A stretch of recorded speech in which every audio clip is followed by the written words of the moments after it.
Welcome, ladies and gentlemen, to another Reign After Show here on AFTERBUZZ TV. We have a surprise guest joining us today, and as we talk about the penultimate episode of the series, simultaneously joy and happiness, simultaneously sadness. So stay tuned as we discuss.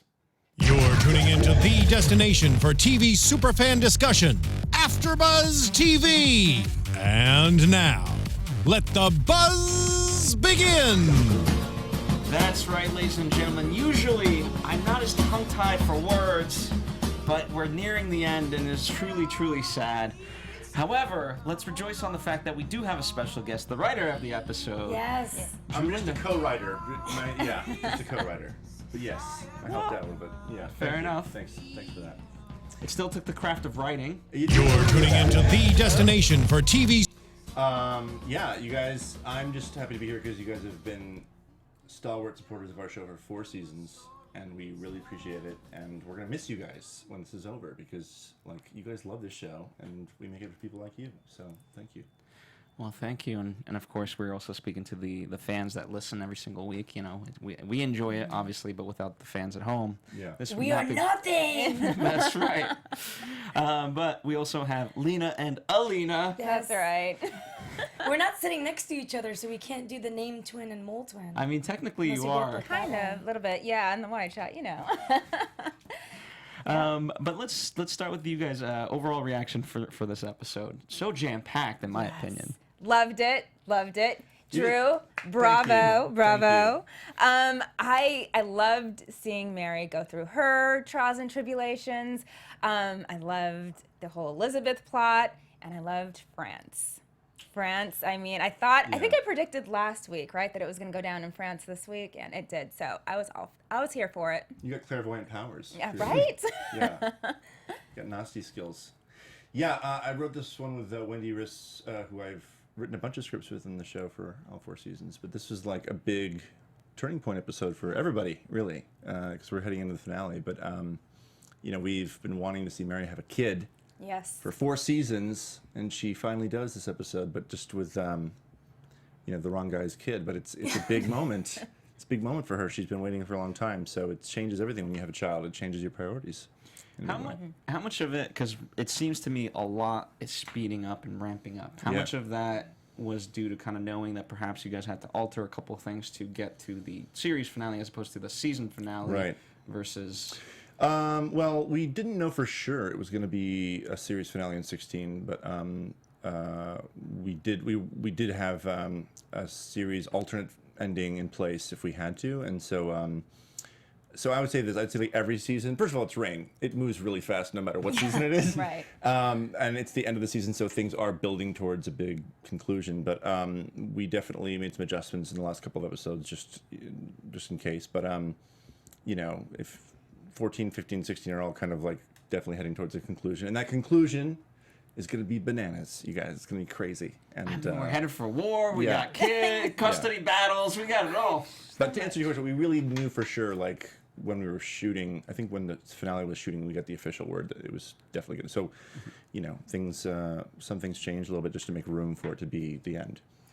So Anne had mentioned, I believe she said you guys were in the late season when they found out that it was being canceled. We literally got the news when they were shooting the finale. So it was, so we had like, you know, we had some inclination it might be the last season, but we were still waiting on an answer. And so Laurie McCarthy, who created the show and is the showrunner, she wrote the finale with April Blair, who's written some episodes this season, and they were allowed to write a potential. We had basically a season and a series finale in place, and so when we got the word that we were being canceled, we're like, well, I guess we know which one it'll be.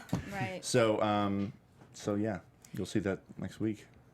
Well, let's talk about this one. And so, since you brought it up, France, a lot of stuff happening in France. So why don't we kick it off with there, because we're almost on the verge of war with Spain. Yeah. And I rather enjoy that we get the sister to come back once again, and just like that, she gets thrown in the stockades.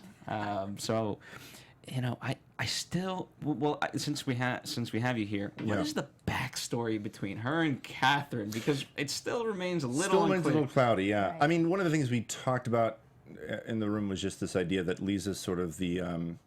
Sometimes there are siblings who are shown less attention and affection by their parents and are thought less of by people, and when they go off and marry up or get a huge job or a big career. Once they get a bit of power, it changes things in a very awkward way. So this idea that she kind of comes back and suddenly is more powerful than her mother.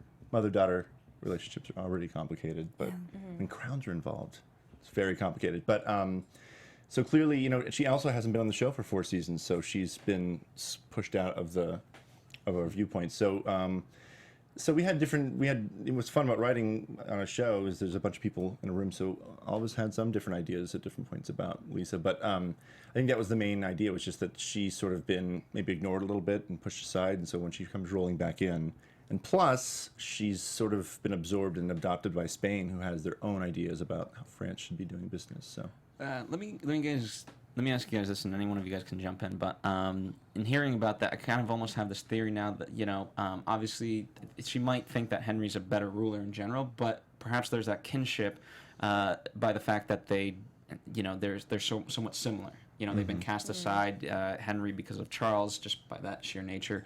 And I found it interesting. I know, you know, I love the production design and everything, but the scene that they were talking in particular, they had very similar clothing. Which I found interesting because it put them on the same plane. Right. And so they just kind of made me think of it and clicked right now. So I want to get your guys' perspective on that. That's idea. true. I didn't even realize that they had the same clothing, but now that I think about it, they were both in like that maroon kind of darkish clothing. I agree with you. I think that's probably why there's a kindred spirit, because they both were pushed out. And I can see why she would want, obviously, Henry to be on the throne. I could see why Spain would want Henry to be on the throne. I loved seeing her character come in and kind of shake things up in France. Yeah. I think you guys did a really good job writing her character that way, because it was finally somebody who could stand up to Catherine. Yeah. And we hadn't really seen that before. So. Yeah. No, that was fun. And also she's, I mean, it was fun this episode to see the tables turn on her, but she's not like, you know, there's something kind of, I find her very funny in a Blackley comic way, just because she's not like a complete monster, but she's got some deep damaged needs that are affecting things. But also, like, I do like to think about her life back in Spain, and I think she's really in love with Philip, and I think that she'd do anything for him, and she feels like that's her family over there, and if they want her to shake things up, and she's also feeling a little ignored, then she's going to do that in a very dangerous way. But yeah, Anastasia Phillips, who plays Lisa, is just fantastic and funny, and it was great to watch her work. That scene when Catherine visits her in the dungeon, I got to be on set for that. It was just hilarious to see them work that scene out. It was just so good. But yeah, she's brought a lot to the show. All the new people this season have brought a lot to the show. Right. I think, and it's interesting because you're sitting here and you took part in writing this episode, is that the way you guys had set it up is that you wanted us to think it had to do with them having a bond over being an outcast. Because we look at Henry, and he's ultimately still wants to marry Nicole. So once again, he's saying he's going to marry a Protestant, so that didn't solve the problem from Charles. And then on top of that, he likes to fancy in women's clothing. Right, and, he does. He came. And by the way, just a little trivia, like when Henry showed up, like his second episode, he brought like 3 gifts. It was like a black magic book, a sword, and some jewelry. You guys, he must have been trying that stuff on earlier on. But yes, I actually think it's a little bit more just like, they're hyper Catholic, and we were doing like the Catholic. You know, there's a big power vacuum and a power struggle happening this season. So they're definitely on one side of the line about like how far to push that in France. And so, you know, and also Charles is just losing it this year. And so, you know, there's an opportunity for both of them. Where do you guys, if you guys had to evaluate him in terms of mental capacities, if you will, at the current moment, Right. how would we evaluate Charles? Because he's just he's not crazy like he was, Right. He's gotten better. Yeah, he has. but at the same time, he's got that. But that's bloodthirst. contingent upon Nicole, though. Right. So when he loses Nicole, he's going to lose his mind again.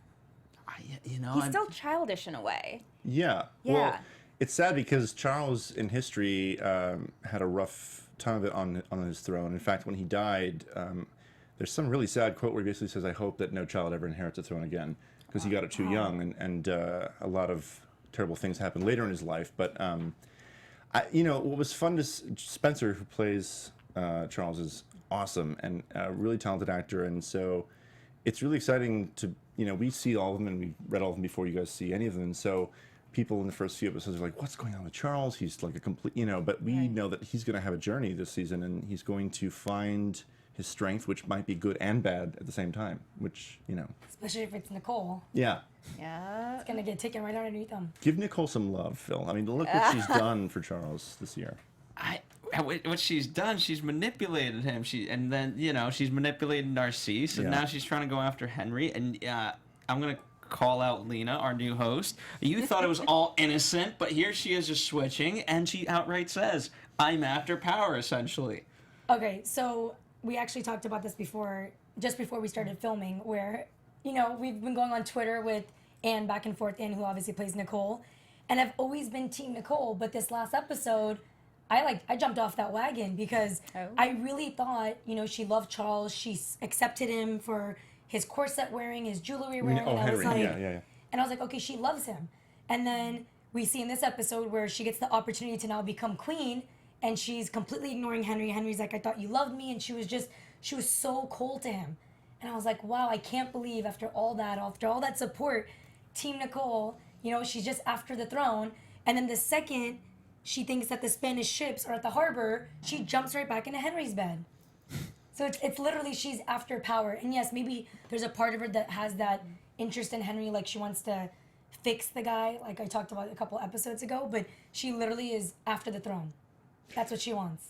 Yeah, but it's complicated if you're not a noble, if you're low-born, your life is going to be really hard and not pleasant, and so it's almost impossible. It's like any people take power trips all the time in different careers and different opportunities. So she's this she comes from a simple village and she's thrust into French court and all these politics and power moves and beautiful dresses and jewels, and she has an opportunity to have everything and be the top, and she has two options here. One is and I was telling you earlier, like, she doesn't get proposed to by Charles in A Bride, a Box of Body. She just gets announced as his next wife. She doesn't even have really a say in the matter, but the power system's rigged against her, so she's got to find what she can. And I do think she cares about Henry quite a bit. I do think there's something genuine going on between them, but I will give tricky. Nicole the benefit of that, simply, if Did nothing you else. switch on me?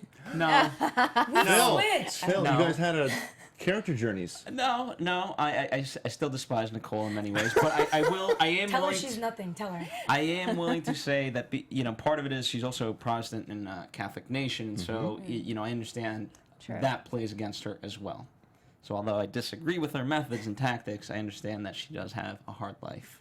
Starting off. I'm all for her being with Henry. I think she's good Right, for Henry. right.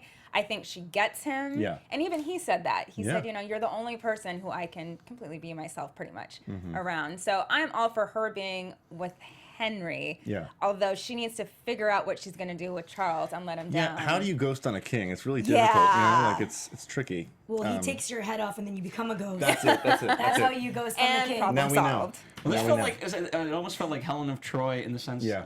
Like there she goes and like, all right, everyone, we attack, go. Yeah. And we're taking on Spain. He lost his mind. Like when he's talking with Catherine at the end and they're in the scene and she's kind of insinuating that like no one kidnapped her, she went on her own. His face is like filled with anger. He's gonna kill his brother. So what can you imagine what he's gonna do with Nicole? Yeah. I mean, he knows what he's gonna do with Nicole, so I don't know what happens. I know nothing. Well, yeah, the ego is a dangerous thing, right? It can make people do crazy stuff. But yeah, I mean they're all in a bad spot, and all season France has been trying to get out from under Spain, and now it's all going to explode because Spain is going to be quite unhappy with England. Yeah. This is a smaller point, but I want to talk about Claude. And the note that I had wanted to make sure I got out was, I don't think Leif actually found another girl. I think he's just saying that so he and perhaps she can move on. or is it Narcisse that What the hell? intercepts the message? Or is it Catherine? Listen, Yes. Narcisse is so busy No, right now. seriously. We'll talk about Narcisse. I thought Narcisse would come back to court and be like, okay, rolling up his sleeves, what do we got to do here? He's not, we'll talk about him, but Still I on don't it. think he's intercepting any notes at the moment. I think for the first time he's in over his head. No, I don't think. Narcisse is. But he's focused on what he's what he's focused gotta on, do. Yeah.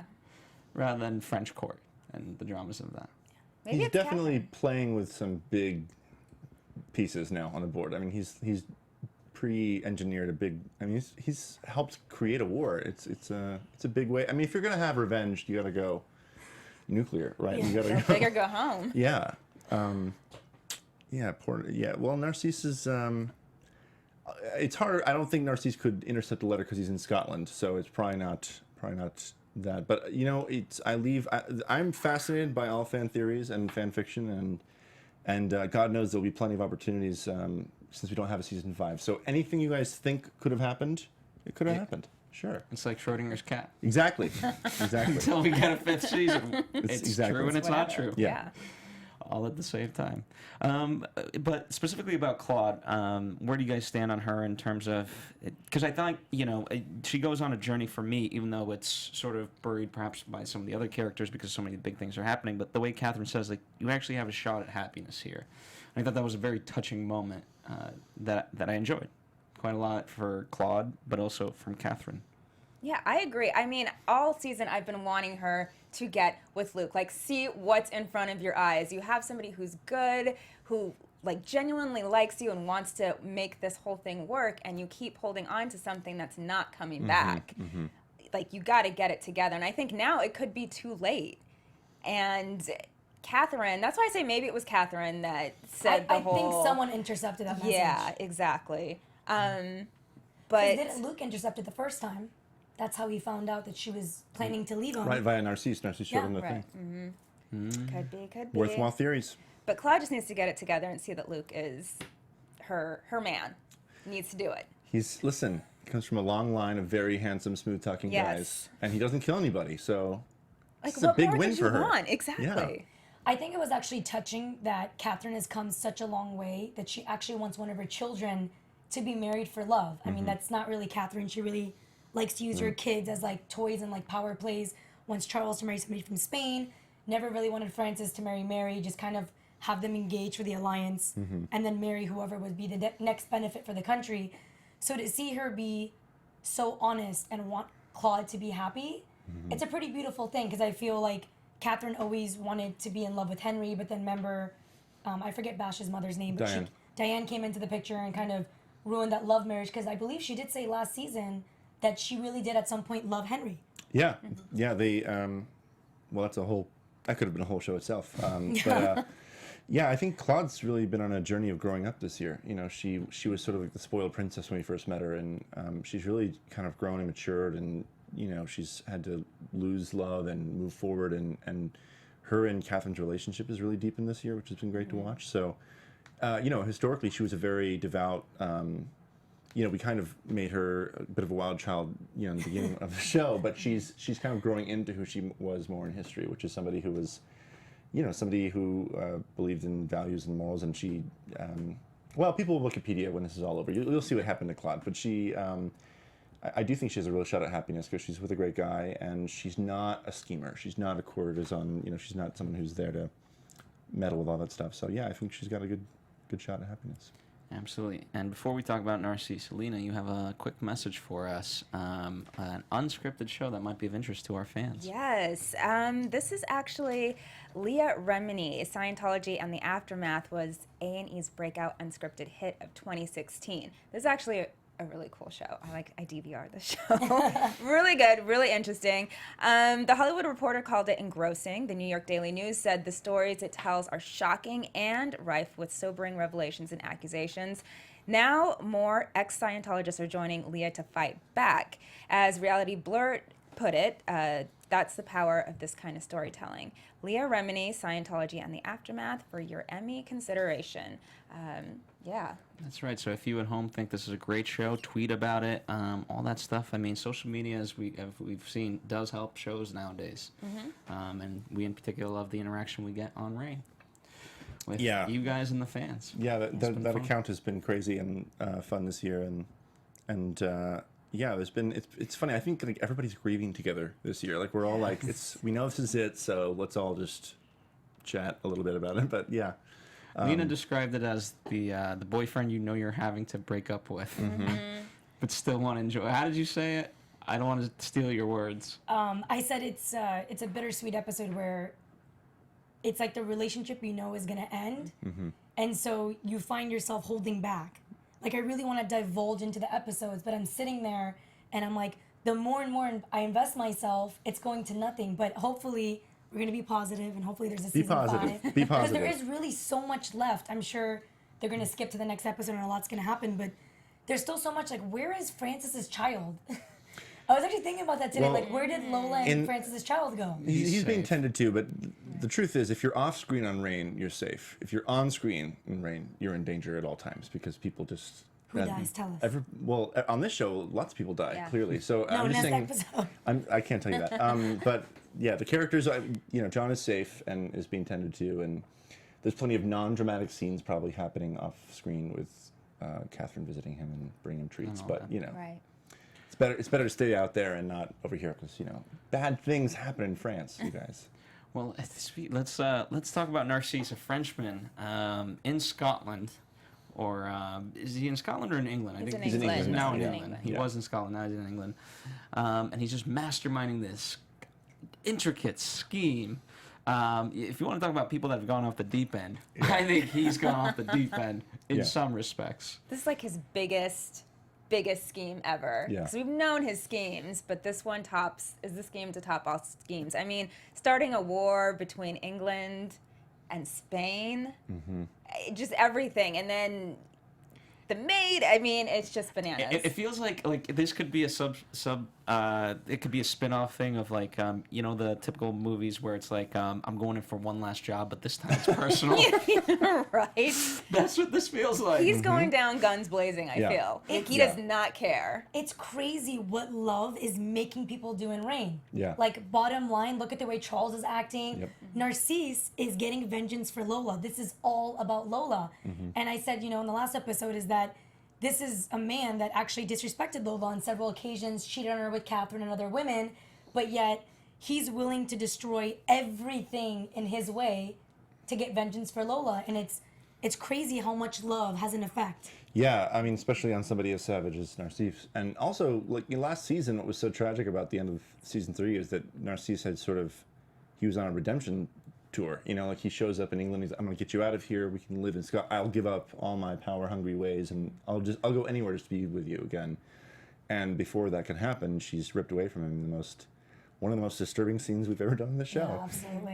Yeah, absolutely. So that was never going to be erased from his mind. So it doesn't mean he can't find, as you saw in 13, like he can still enjoy himself and maybe even, and his and Catherine's love is a very different flavor. But that was a intensely traumatic scene at the end of season 3. So he's just been playing a long game, and we haven't really been watching it from his perspective. But if you ever go back and watch season 4, you can kind of trace some of the stuff of when Jane popped up in the story is probably when this stuff began. Interesting. And gonna look have at to do that. what Elizabeth's doing for love.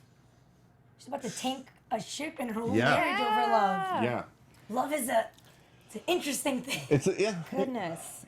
Yeah, part of it is she blamed the wrong person without doing her research, let's say. yeah. Why? I mean, it's great that the captain of that ship kind of sparked the idea that, she is the liar. However, why? I'm still unclear, and I know she gave her reasons, but why did she never suspect it? And perhaps maybe it's because we as audience members, we have that whole interaction with Narcisse, so it's confirmed for us. But, yes, I just found it, I don't know, Elizabeth, usually smarter. Oh, yeah, well, I mean, it was tricky from her POV, because also, even from the audience POV, like, we saw the Archduke, like scoping out her and Gideon for a while, so we just talked about masculine ego being a very dangerous thing a little bit ago, but usually when a woman tells you, listen, we're going to get married, but I'm going to keep sleeping with this guy. Never ends well. It doesn't, right? No. Someone's head comes off. Yeah. So from her perspective, it definitely was, the timing of it was tricky. And then also he did have that like bro moment with Gideon back in 14, I think it was. Where it was just like, Outside her bedroom. I see you. I see Yeah. you. So there was definitely there was a lot of signs pointing to him, and not a lot of evidence linking Jane to anything yet. Yeah. Just that she was magically on the beach. Just popped out. hanging around. Popped out on the beach. Yeah. But she took an oar in the back of the head, so that usually helps, make someone look more innocent. I don't know. So smart move by Narcisse to take the family away, or bad move? Because that's part Good of Terrible question. move. That's Terrible. I don't know. I think it was also insurance for him just in case she didn't do what she was asked to do by Take away Narcisse. half the family members. I mean, I don't know. You know, if Elizabeth didn't honestly think that it was the Archduke, then at least she'll get suspicion that this girl's family is completely gone, and then figure out. But that it was her. just in the fact of like taking her family away, think about how it's going to affect how she is. Right. And she's around Elizabeth pretty much at all times. So just her demeanor will be completely different because she knows her family's life is on the line. If she doesn't convince Elizabeth to kill somebody, the Archduke, the person she's betrothed to, that's a big deal. I think Narcisse, for being a pretty level-headed guy, I think he is in over his head, and he's starting to slip up a little bit. He had to know she's just a spy, that he then turned into someone to poison somebody, and now she's supposed to be a mastermind manipulator to convince a queen to kill the man she's betrothed to. That's insane. She gave it a really good shot, though. I mean, she gave it her best. We should give Jane support for her for trying the participation pin. I mean, I get Narcisse's theory. I mean, it's an age-old theory where if you're going to take an island, burn down the ship so that way there's no other alternative but take the island, right? So in that sense, take away the family, all she can really do is succeed. But obviously not that's really. Didn't go so well. Nope, not the same as taking over an island. But he's thinking it from like his perspective. Like he does very well, him and Catherine, under pressure. Most people don't do well under pressure. Right. They break. Yeah, Right. exactly. Good And you point. can see even Good when she's point. walking in, she's already like She's taking a deep breath before, like, oh my goodness, I gotta do this. Where right after she got seen on the beach, remember she walked in all confidently. She's like, Yeah. "Oh, I work for you. I'm not going anywhere." But then you see when she like walks in, I'm like, I would definitely think it was her, just by the way she was acting. But then again, I'm psycho, so what I may pick up on someone like That's a normal true. person Who, might not. who knows? Who knows? Yeah, she's definitely been good at it thus far. So it's like that thing where it never make your coffee too good at your job because that's all you'll have to do. No. You know, she was doing a great job of manipulating Elizabeth for several episodes now, and now she's done too good a job. And now she's expected to start World War Zero, really. Yeah. Phil, who did you think Jane was writing to? Remember when we did the I said speculation? Narcisse. I suspected Narcisse. Unless I'm wrong and I'm just making that up. But I'm pretty sure I said You look really Narcisse. smart right now. I said Catherine. I I never said believed Knox. Catherine. I never believed Catherine, from what I recall. But in terms of Elizabeth, it's interesting now because at least in her mind, she thought she had Jane, and I mean, if you go through her whole narrative, all she really wants is just one person to latch onto, whether a lover or just anybody, and that's what Lola was at the end of season 3, and she's never going to trust again, in my opinion. I mean, how can you? Yeah. I've noticed that the writers, that means you and combined everyone else, you guys really love Mary. I feel like everybody is diehard for Mary. She has so many people around her that are so loyal, that love her. I mean, there was Bash, obviously Francis until he died, Rizzio before he got killed, now Bothwell, even her brother gave up all of his lands, everything, Greer, all of her girls, and then Elizabeth only has Gideon, who was originally Mary's confidant. So it's like Elizabeth can't catch a break. Like nobody loves the girl. Well, but I think, and part of that is, what is Elizabeth's story in history? And her story in history is that she chooses to be a queen and be married to England instead of having the comforts of love and marriage and family. And she, even historically, was not known to have, the way she treated some of her female servants and friends was a little dicey from what I've read. But she was a bit paranoid and a little, sharp, and she had immense trust issues, both from how she grew up and what happened to her mother and how she was treated. And so it's funny, what you're seeing is these relationships around these two queens are affecting the trajectory of their futures, and so she's going to go on and be a survivor because she's Elizabeth, and we know how that turns out. And part of that's because she can't have all these people who are always there for her. She has to be relying on herself forever. Yeah, I want to. This kind of ties into the Mary plot, but in terms of that letter, how do you guys think it's going to be received? Because I can speak for my experience when Mary's writing that letter, it's so heartfelt, and it not only speaks volumes about her, but then you kind of really reconsider Elizabeth in that light. But I'm curious as to at the end of the day, Elizabeth has to read it as well and understand it in the same way. I think she'll take it in kind of how we did, because it was so heartfelt. Mary said, we are cousins, we are blood, and we know the difficulties that come along with being a monarch, especially a female monarch at that time. So I think she will take that and make James, you know, her heir, should she stay the Virgin Queen. But I don't think it ends obviously well for Mary. So yeah. I think it, I mean, obviously we know how history turns out, but if we're looking at it just from the show's perspective, it's, you know, they say timing is everything. Right in the time that Mary's writing this heartfelt letter, she's like, my own husband's trying to kill me. I have nobody to trust. You see that Elizabeth loses Gideon because of Jane, who she trusted.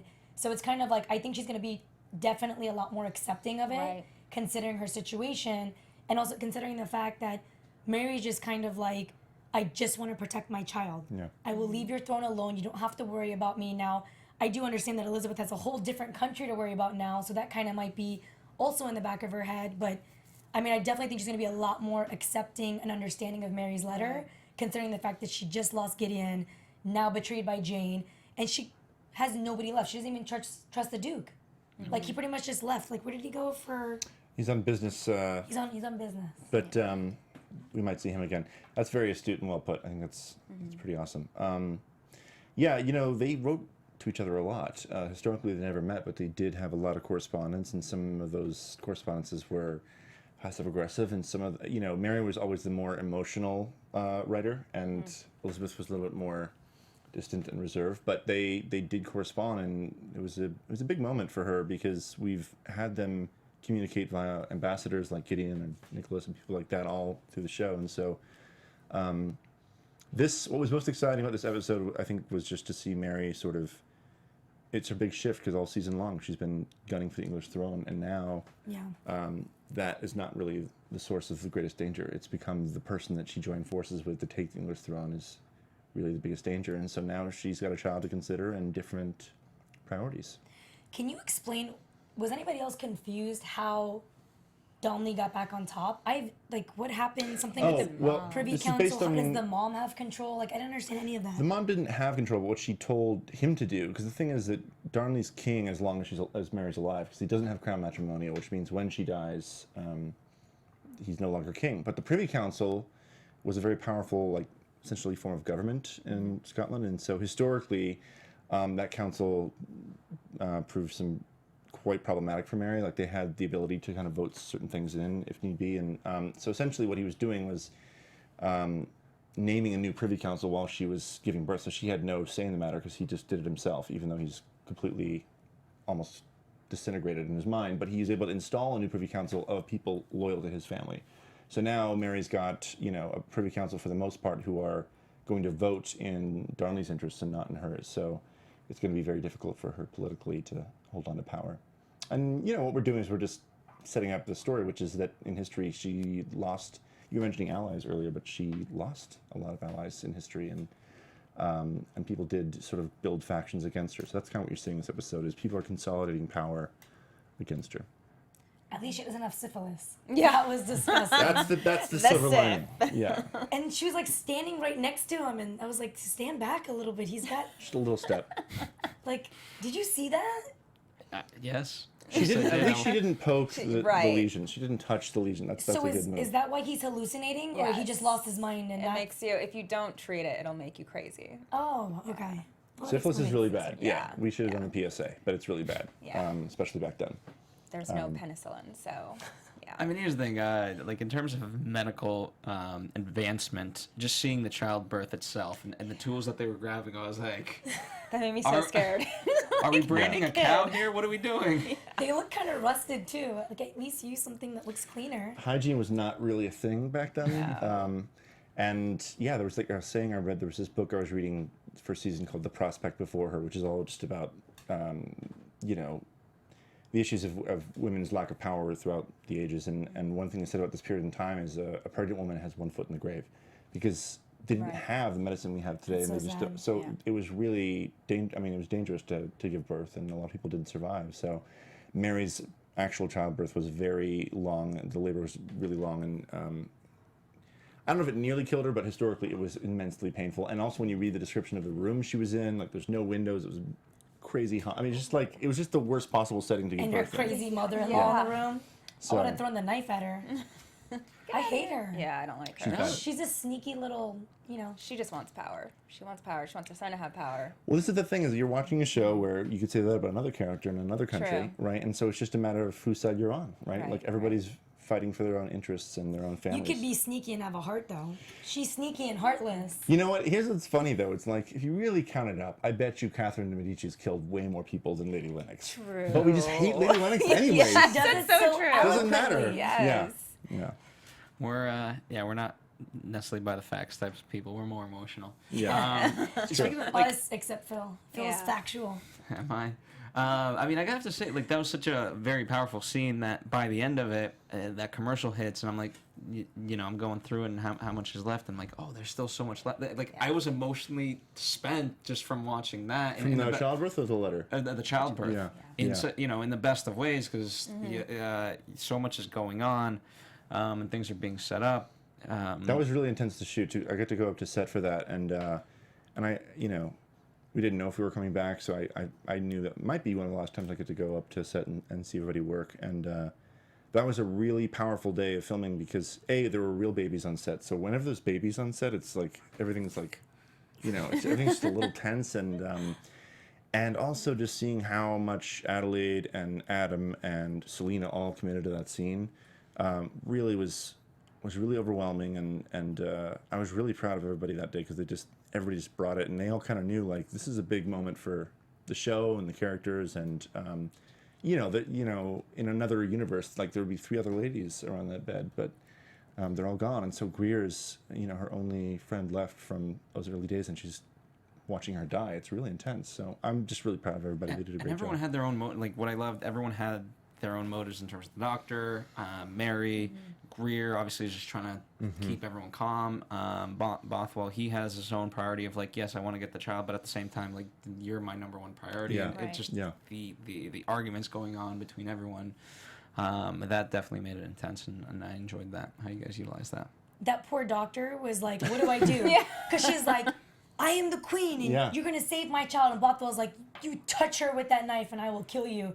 And he's like, and then she kind of just passes out, I'm assuming, from the loss of pain. blood. Boneless and Yeah. pain, But yeah. I will tell you, I would have died if in that scene when her eyes were closed, I thought for sure you were going to do a flashback to Francis. I don't know why. I felt like, because he's kind of like in the afterworld. No, what'd she and- tell You want the Bothwell. Francis, exactly. I'm Hey, baby, just so you know, when I was passed out while you were talking to me, I was thinking about another guy. Don't worry, it wasn't Darnley. But So good he's not However- here anymore. Francis is always going to be her first true love. I feel like Right. if Francis would have come back from the death, and let's just say this was, Jon Snow, she would have left, I feel like, Bothwell for Francis. That's like her true love. So I don't know why when her eyes were closing, I was like, this is it for the Frary fans. 'Cause I don't know if you've seen it. There's I like see. Instagram accounts, there's Twitter accounts. I was like, they're going to love this. And then I'm like waiting. I'm like, I'm going to see the rose petals, and then I'm going to see Francis. And then I saw nothing. And I was devastated. I'm is like, a- give me some Francis. Hope is a dangerous thing on this show. Isn't it a deleted scene where she's thinking that, but then Bothwell comes in and Francis is like, "You have to be with Bothwell now." Are you Yeah. She's serious? like, There you go. "Oh, okay," and then she goes off. Does that really happen? Yes, it's a deleted scene. They just didn't have time for Yeah. it. Did you guys Cutting room ever? Okay, honestly, did you guys ever even consider, like, was there even an attempt made to try to get Toby, who plays Francis, back into this last season? We didn't shoot anything with Toby this season, but we did, we did kind of bring him back from the life last year with the letter that he left for her, which was like literally him kind of speaking to her from the grave. But yeah, I mean, this is the thing. I mean, Francis is a great, huge part of the show, and Toby and Natalie were amazing, and that chemistry just doesn't come along every day. It just doesn't, and we never intended to try to like replicate that or do like let's do everybody that Mary's even been involved with ever since Francis, they've all offered something different, not the same thing at all. I think Gideon was like an escape hatch from a really difficult time, and Darnley was like her partner in crime against the world because the world's coming down around them and they got to fight, and then Bothwell is like her protector because now the world is like attacking from the inside, so she has these different chemistries with different people who've been on the show, but Francis was this sort of pure formative moment, and it's never, you know, you can't get that back, I guess. I mean, they were childhood friends. You know, they had a whole history. They grew up together, so obviously I get it. I want to touch upon James because, you know, speaking of letters, she wrote James, her brother, to come back, but we never see him. And you know, in her writing to Elizabeth, and when she's talking about family, I kind of wondered, are we going to see James? And it would have been such an uplifting moment in a time of need for, I think, the audience as well as Mary. Right, yeah, to see James. I really hope we get to see him in the next episode. I want him back in court. I want him and Greer to be together.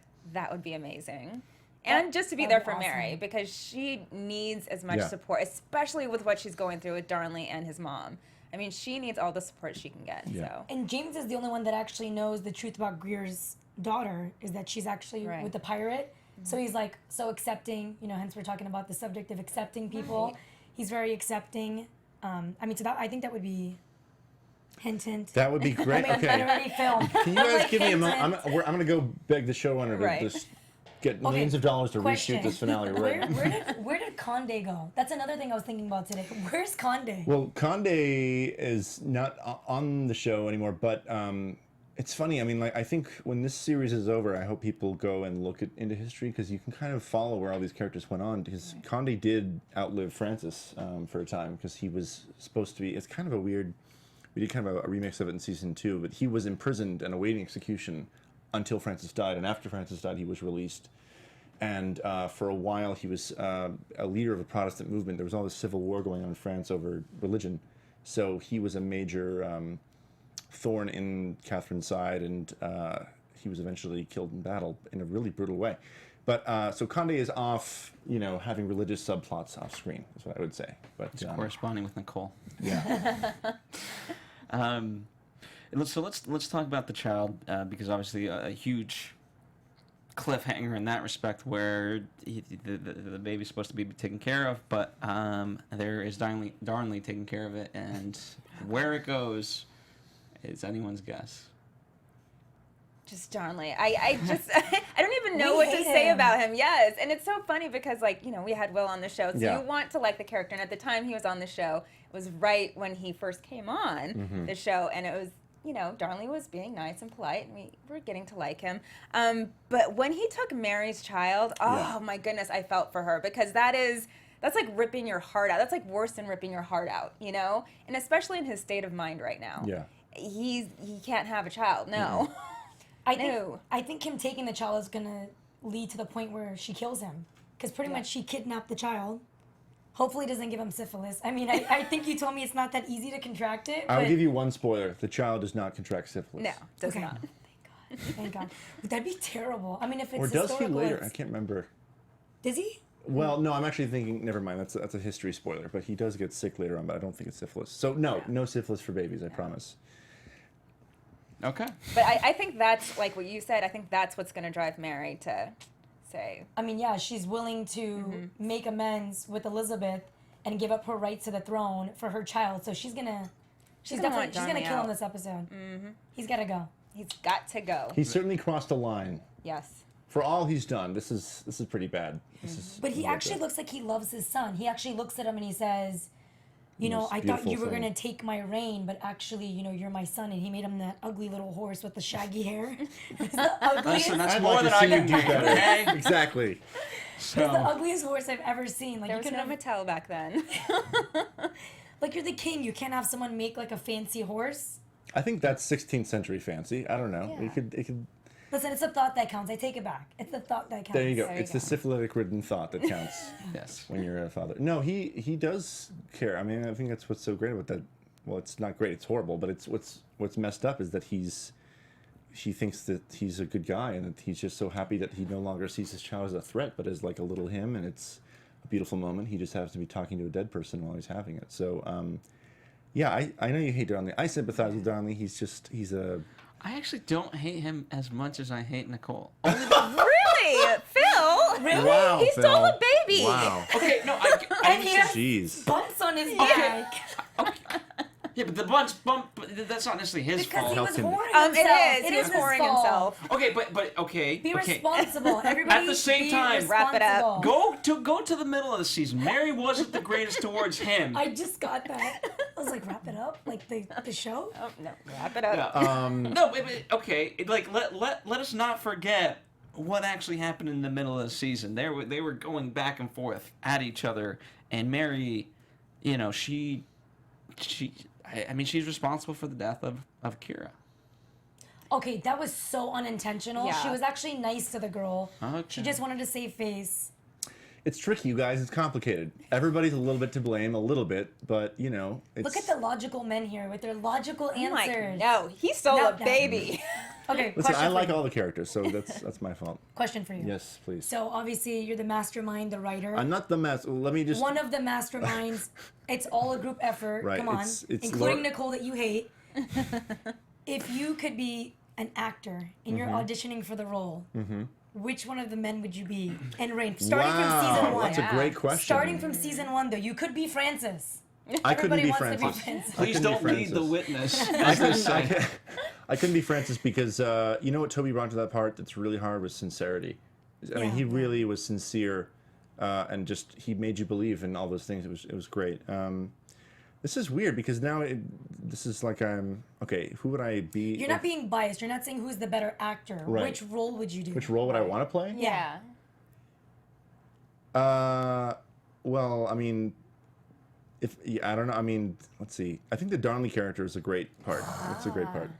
Seriously? I mean, there's levels and layers and everything to that. He got so, to yeah. he got to do it all. I mean, he Yeah. you know, he was romantic and a scoundrel and wounded and sad and vulnerable and frustrated and powerless and trying to be powerful and dangerous. I mean, he Right. got to do a lot this year. He And killed the whole Privy Council. yeah, What but do they you were mean? all traitors He who wants stabbed. to be a murderer. Hold on, He hold wants on. to be a murderer. If you recall, that Privy Council stabbed David Rizzio to death, so they That is deserve to true. burn So true. anyway. That is true. Yeah. So That's true. I take Yes. take it back. Take it But, back.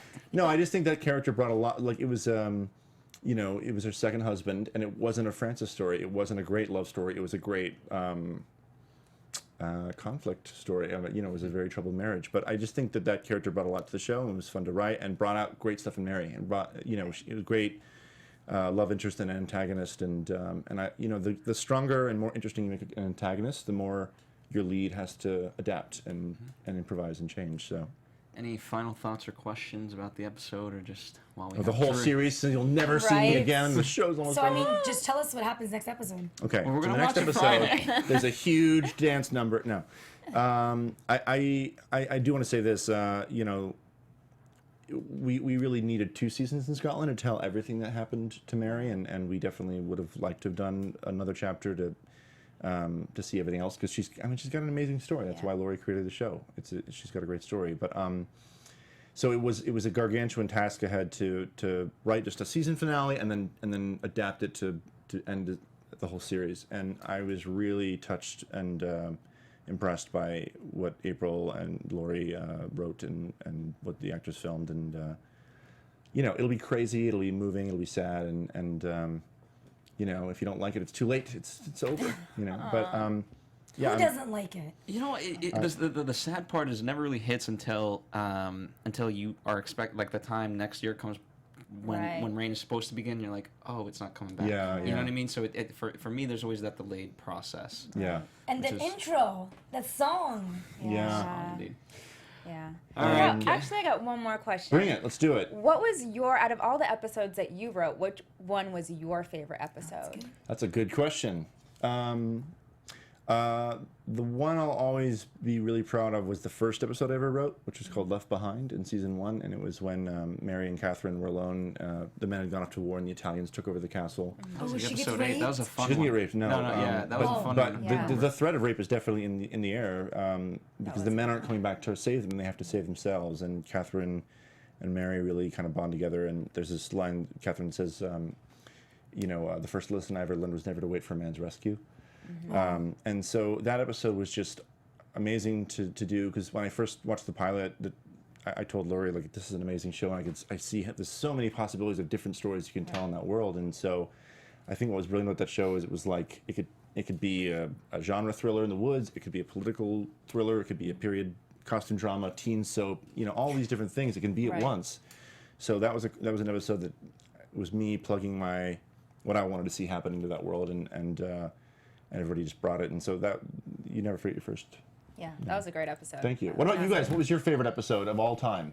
Ooh. Oh my goodness. We'll save that question for because it might be this. It might be the finale. I know. So When we'll- Francis and Mary answer get that, married. Yeah. Yeah. So we'll definitely. Oh, she already knows. little When tease. Francis and Mary get married. That Nothing was- will take that away. Fair That enough. was a good one. All Confirmation. right. Well, unfortunately, we do have to wrap it up.